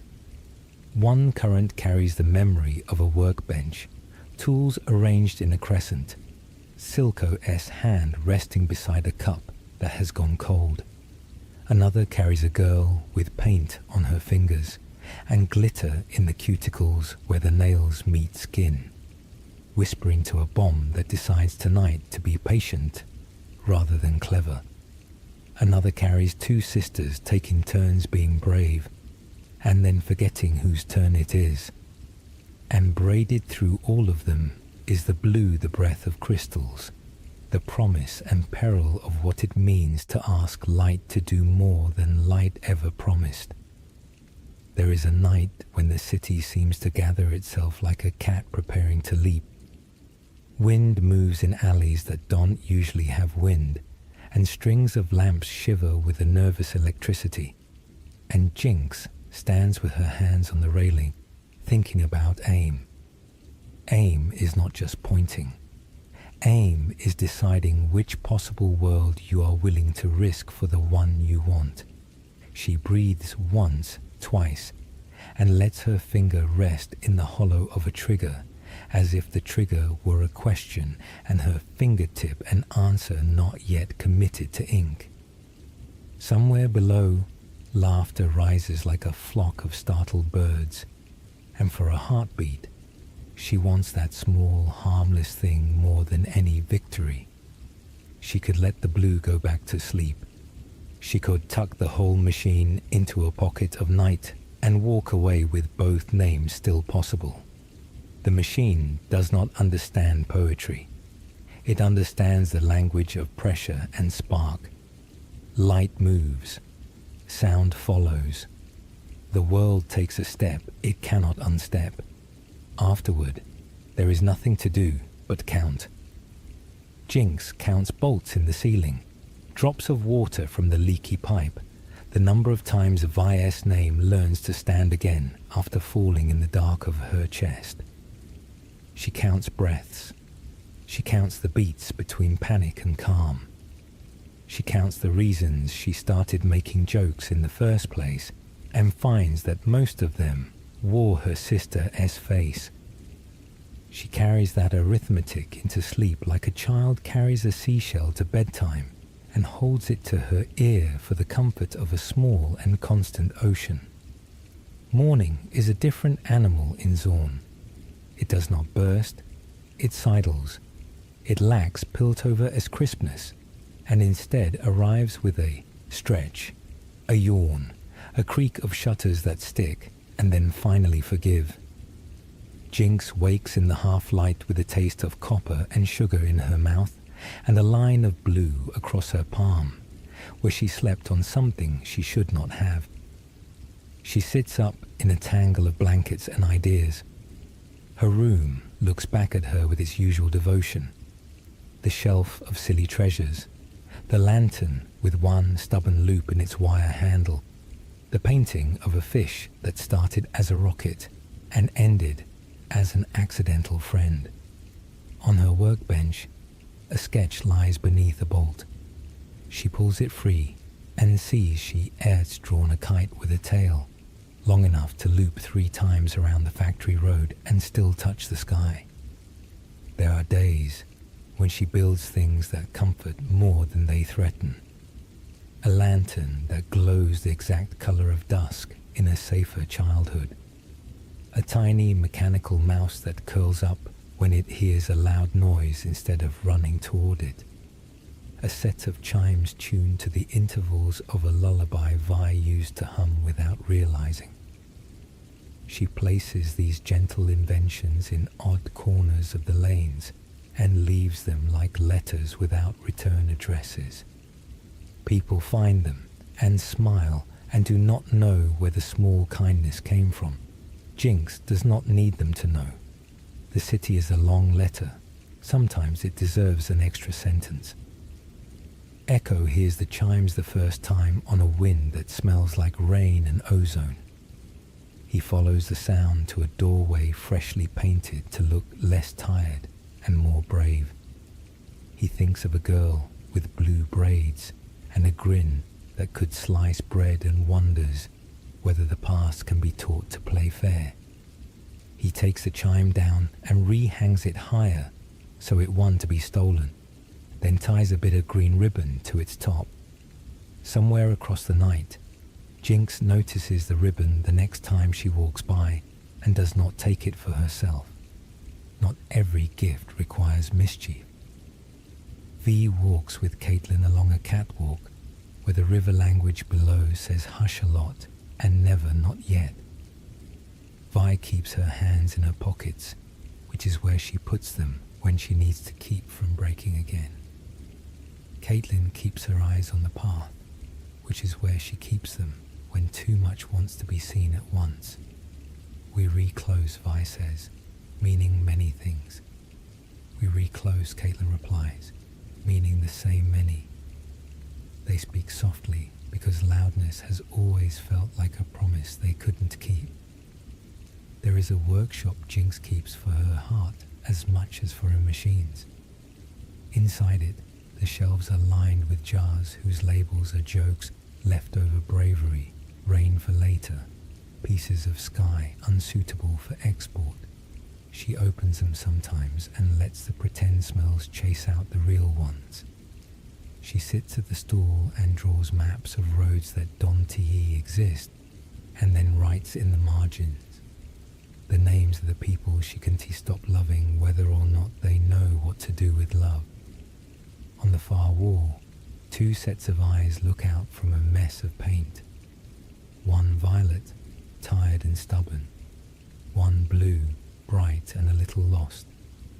She talks to both pairs because both often have useful things to say. Heimerdinger visits in a way that does not feel like visiting. He lingers near the workshop's threshold, asks for permission with his posture rather than his words. He admires the silly labels. He asks a question that is more like an invitation. What song do you want your city to sing when you are not in the room? Jinx regards him with the weary humor of someone who knows trick questions, even when they wear kindly faces. She answers without smiling. Something that doesn't need me to go off to be beautiful. He nods, not because he is satisfied, but because the question is now real enough to keep them both busy. The Undercity keeps time with the shudder of machines and the slosh of vats and the stubborn persistence of people who believe a day can be a little softer than the last. Jinx keeps time with the blue thread wrapped around her wrist twice and knotted in a way only she can undo. Each knot is an increment of forgiveness. Some days she undoes one, some days she adds one. She learns slowly that survival is not a trick but a practice. It is washing your hands even when the water runs brown at first. It is fixing the hinge so the door stops groaning its complaint into the night. It is apologizing when the apology has nowhere to land and doing it anyway to teach the air a better echo. When the city feels too tight, Jinx climbs. She knows ladders no one trusts and scaffolds everyone forgot. Up there, the neon writes poetry along the fog, and the air is thinner but kinder. She lies on the plating and lets the chill of the metal seep into her bones until the buzzing inside her slows. She counts the ships moving along the far river like beetles with glowing bellies. She names them absurd names and wonders who is on them, and if those people argue about how best to love each other too. Sometimes she whispers Vi's name into the wind and lets the wind decide what to do with it. There comes a morning when she wakes with a residue of a dream heavy on her tongue. In the dream, she is two girls walking opposite directions on the same small bridge, each cradling the other's favorite thing. Powder carries a rocket, painted like a carnival fish. Jinx carries a stuffed rabbit with one ear mended. They stop in the middle and look at each other with a relieved surprise. Jinx says, "It is heavier than I thought." Powder says, "It is softer than I remembered." They trade. When Jinx opens her eyes, the room is the room, the day is the day. But her hands remember the weight and softness both. She wipes her face with a sleeve that smears a bit of blue and laughs without explaining why to anyone. The invention she makes that day is quiet. It hides inside a tin like cough drops. When you open it, light does not explode. It sighs. It fills the corners that always feel forgotten. It hums at the exact frequency nerves hum when they decide not to panic. She places the tin on the edge of the workbench and tells it to behave. It does. She adds a ribbon with a knot she knows Vi could untie even with gloves on. Not all bridges need to be grand. Some are a ribbon and a tin and a decision not to run. People who do not live in Zaun think it is a place of endings, but endings here behave like seeds dropped on warm stone. They wait, they split, they send out the smallest green, they teach cracks to bloom. Jinx walks the alleys that raised her and hears, beneath the rattle and the bite, the nested harmonies of resilience. She sees a child chalk a line across the street and make a game out of not stepping on it. Then ask another child to play and shift the rules so both can win. She leaves a small wind-up bird on the stoop and watches secretly from a shadow as the children argue over who gets to crank it first, and then agree to take turns until the spring tires, and then decide to walk it home like a pet. She smiles with all her teeth and half her scars. Sometimes she visits places that hurt to visit. She sits outside a door that has not opened in years and listens to the particular silence a closed history makes. She walks to the shadow of a bridge where the water speaks in syllables that sound like names and counts only until 3, because after 3 the counting stops helping. She sees, in a reflection where oil paints the surface, the overlapping faces of herselves, and she does not choose one. She tells the water, "I am both," and the water answers in ripples that reorganize the city as lights into something that looks suspiciously like acceptance. There are people in Piltover who still think all problems can be engineered away, and people in Zaun who still think all problems must be set on fire to be understood. Jinx keeps her workshop between those two churches and makes small altars out of screws and patience. She teaches Fishbones to recognize the difference between theatre and necessity. She tapes a paper heart to Pow Pow and writes in block letters, "Ask first." She whispers to Zap, "You don't have to prove you are fast. You already are." If anyone laughed, she would tell them laughter is a kind of oil too. It keeps the gears from seizing. One evening, as the day slides off the iron bones of the city and the first shy lamps flicker awake, Vi appears at the far end of an alley that knows them both by the weight of their steps. Neither rushes. The air between them is fragile as spun sugar. Jinx notices the new scar near Vi's wrist, the way she flexes the hand as if reminding it that it is not alone. Vi notices the paint under Jinx's nails and the small ribbon tied to the belt like a promise a person keeps to themselves first. They stop with 2 breaths of space between them and let the city listen. "Hey," Vi says softly, and all the apologies fit themselves into that vowel. "Hey," Jinx returns, and all the forgiveness refuses to be rushed but agrees to start. There is no magic. There is a kind of humility that feels like a door held open in the rain. They stand in that doorway as long as it takes for the rain to decide it will not win today. When they finally walk, they walk in the same direction without talking for a while, and silence, relieved, takes off its shoes and rests. Caitlin finds them later on a stair with no destination but a decent view. She sits 1 step below, as if to make a small altar to listening. She says nothing clever, offers nothing but the correct temperature of presence. Heimerdinger, from a balcony above, pretends to be watching the fog, while very much observing the mechanics of the human heart as it relearns a rhythm. Echo passes by at a distance, gives a brief, almost invisible nod, and keeps moving with a lantern that writes kindness along a wall in green strokes. The night deepens.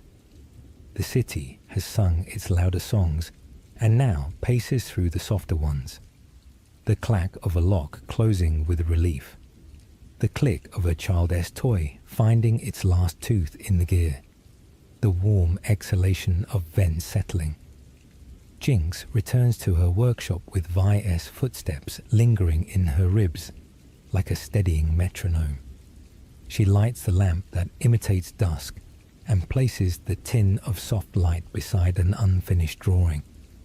She writes a word on the edge of the page later because not every solution must be now.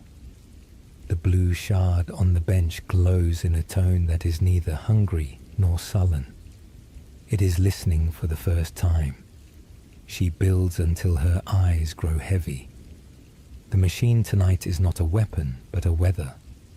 A box that, when opened, sends a breeze through the room that smells faintly of riverstones and rain on clean metal. She opens it and lets the breeze pass over her face. She closes her eyes and imagines a street where that smell might belong. When she opens them again, Fishbones is grinning at her with what might be approval if you believed in such things. She taps its nose and says, "Donda, get used to it." But she lets the smile stay on her own mouth anyway. Sleep arrives slowly and well behaved. Jinx curls on the cot with one arm over her eyes, as if she is sheltering her dreams from light that won't arrive until morning. In the soft dark, the city offers its gentlest soundtrack. She hears a drop, a sigh, the far laugh that means someone won a small game honestly. She thinks of powder without flinching. She thinks of Silco without drowning. She thinks of Vi and does not count this time, does not inventory arguments or add up debts. She lets memory, at last, be a creature that can rest at her feet without needing a leash. Sleepy Summoner. This next story will be told in the perspective of Jinx, focusing on her inner world after the death of Silco, her complicated bond with Vi, and her place in Zaun. The neon light above sputters, buzzing as it struggles against the heavy night air. I walk forward, my footsteps clanging on the metal grate beneath me, a dull echo that fades into the haze of Zaun, all endless twilight. Steam hisses from a vent near my feet, warm and wet on my ankles, as though the city itself were breathing. The walls around me drip with oil-slick water, and in the dim light I can see raindrops or acid. I am not sure, sliding down rusted pipes and flashing in neon shades of sickly green. I keep moving, winding through the serpentine back alleys. Everything is quiet except for the drip-drip of chemical runoff and the distant hum of machinery. Sometimes I catch my own breathing, slower now, a hollow rhythm like someone else's breath. I wonder for a moment if this is mine. Maybe it is. Maybe it isn't. It used to be different before all of this. Before the bomb. Before Silco. Before everything changed. I tilt my head back and the neon sign overhead flickers. Delphines something. I can't quite make it out. The light stains my face green for a second, and I remember the last time I saw Silco. His eyes were dark as coal, kind of like this sign, but he meant something by them. He whispered something just before the serum. I search my mind. "You're special." Did he say that? Or am I remembering? Suddenly, a soft sound breaks the silence. A distant siren, muffled and slow. like an echo from Piltover. My heart stutters, like something inside me starts to ache with it. My hands instinctively twist the straps of my overalls. This alley is supposed to be safe or safe-ish. But what does safe even mean now?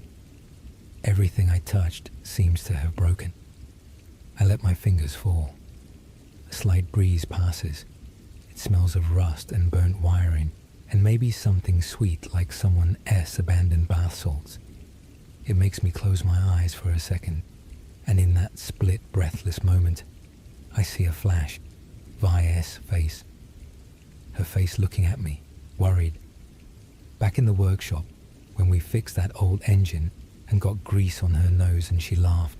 Her laugh, deep and soft. The smell of oil in her hair when we finally succeeded. I blink, open my eyes too quick, and for a moment the vision is gone. But the warmth in my chest at least stays for a second longer. Night drops into the puddles around me, rippling reflections of the few blinking lights. I stoop and cup a handful of the toxic water, the oily iridescence catching in my eyes. It tastes bitter, burning against my tongue. That is Zaun. That is home. I lift my gaze to a rusted grate overhead too high to reach, and imagine I am climbing again, finding a hole just like this one that leads out up the mountainside to Piltover, where Echo said the stars were brighter. Echo.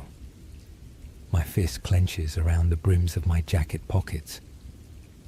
Remember him, Echo, and I running between rooftops, playing Nocturne on a screen we shouldn't have stolen. I stole it to show him. He grinned, eyes so bright he looked like he swallowed the sun. He'll be okay in Piltover. Let her go, he whispered to the machines, watching me pack up that rocket. Then he turned away, and I could see his shoulders shake. Did he cry for me? He was always so brave.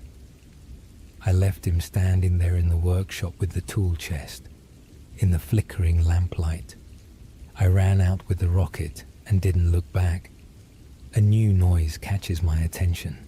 A hissing laugh, but softer. Something from inside my head. Laughing. It is too small to be the city. Maybe just some ghost of a memory. I shake my head, trying to clear it, because laughter means Vi. Vi means home. But right now there is no home to go to. I move again, skirting the edges of a giant chemical vat. Its lid is loosened and steam coils upwards, scented with poison like broken candy. Even the air here is laced with dreams and nightmares, undistinguished. There is a clink ahead. My eyes narrow.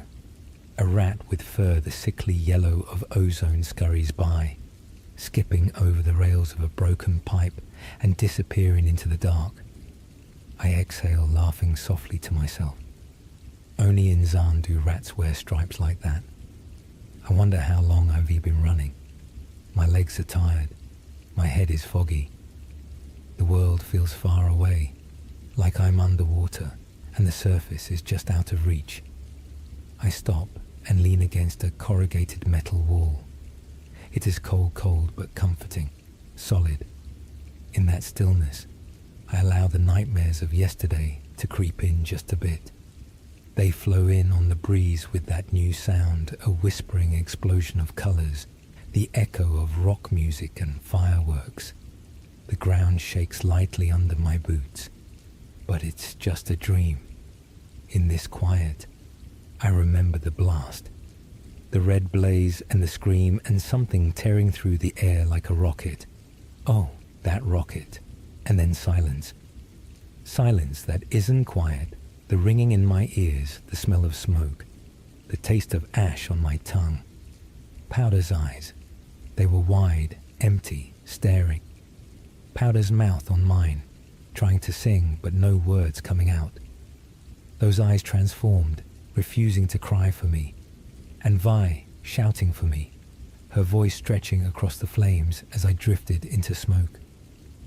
And the council chambers, the flashes of glass and thunder and everything breaking.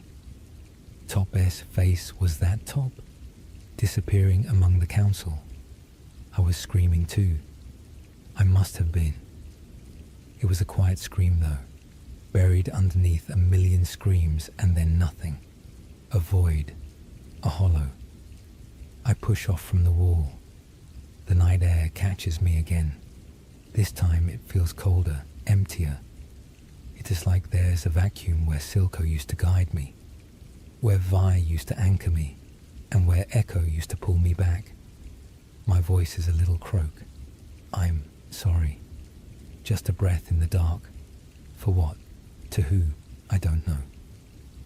The city doesn't answer. A steel girder overhead groans. Drips from above make little plinks on my shoulders. I walk some more, less stiffly. I do it almost automatically now, going through the motions.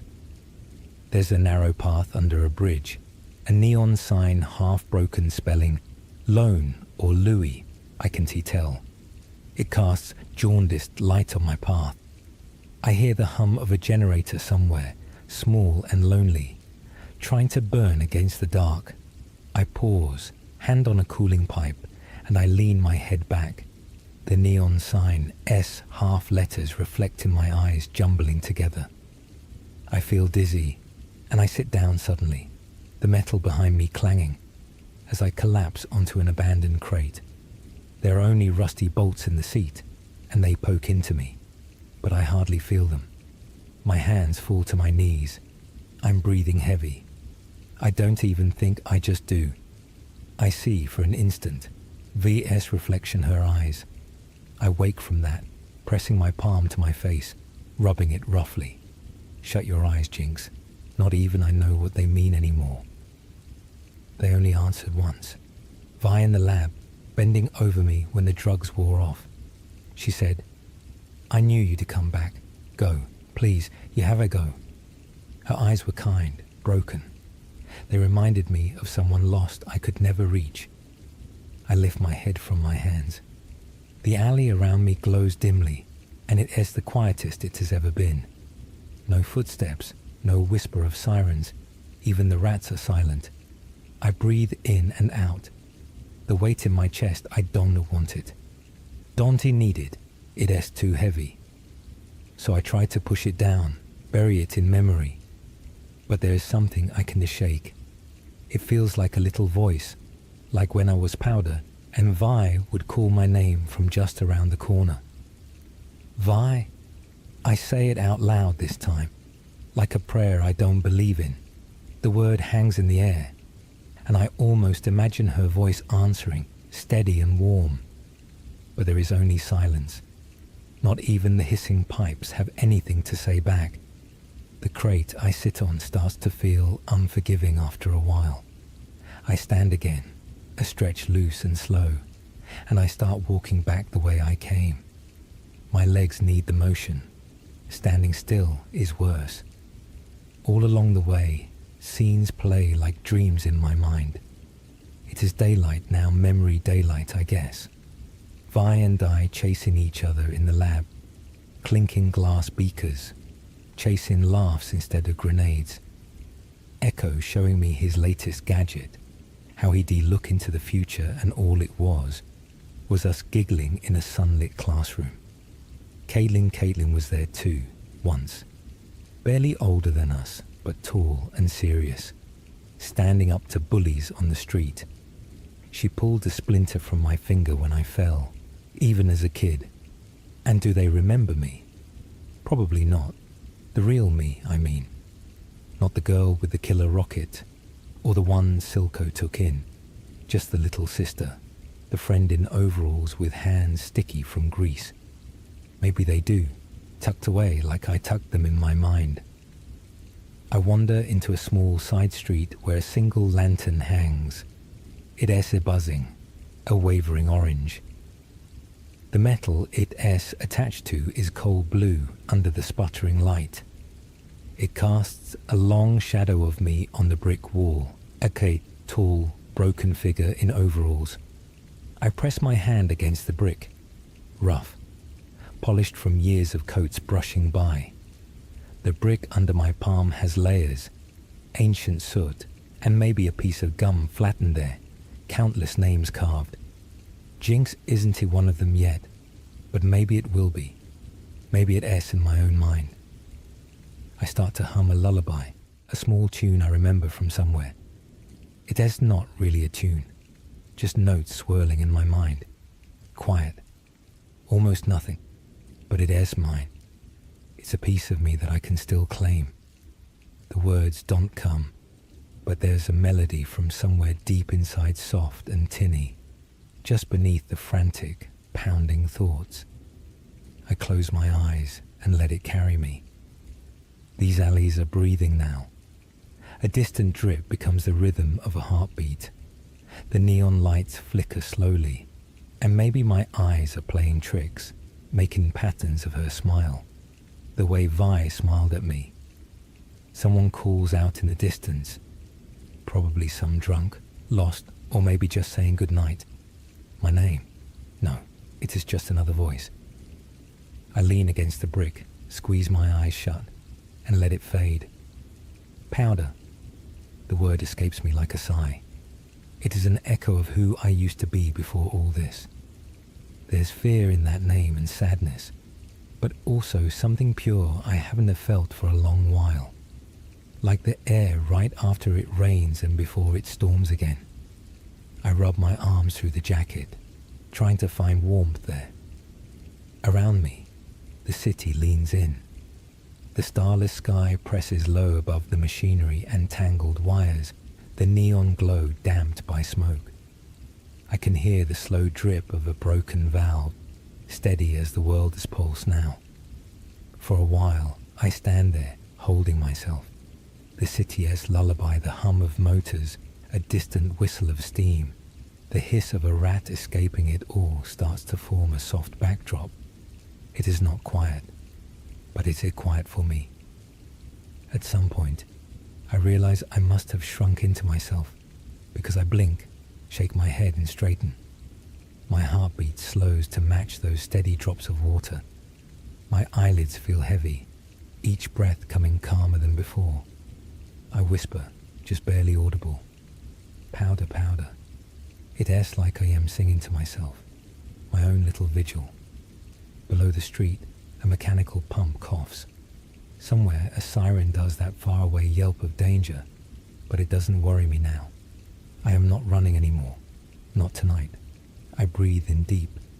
It tastes like iron and salt, and something I can name maybe hope. My arms are still around myself, and suddenly I am cold, but maybe the cold is okay, because at least it means I'm alive. I finish my lullaby with a content shaky breath. One day, maybe I'll sleep and not wake. But tonight, the night doesn't see me as a monster. Tonight, I am just a girl on the side of the road of the city where she grew up. My feet take me to a spot by a brick wall that looks less jagged. I settle gently to the ground, knees to my chest. I pull my knees in tighter and tuck my chin. A plastic bag by my side, maybe my dinner or trash from earlier, shifts. I try not to mind. Finally, I close my eyes. There's a softness in my mind now. The metallic creak in the distance becomes my cradle rocking. The neon sign overhead, a dream-lit mobile swaying gently. Vi's laughter, Echo's grin, Caitlin's gentle firmness all float around me. Silco's voice is quiet now. They we all hear somewhere, even if it is only in the warm, forgotten corners of my mind. And somewhere in the darkness, I smile a little.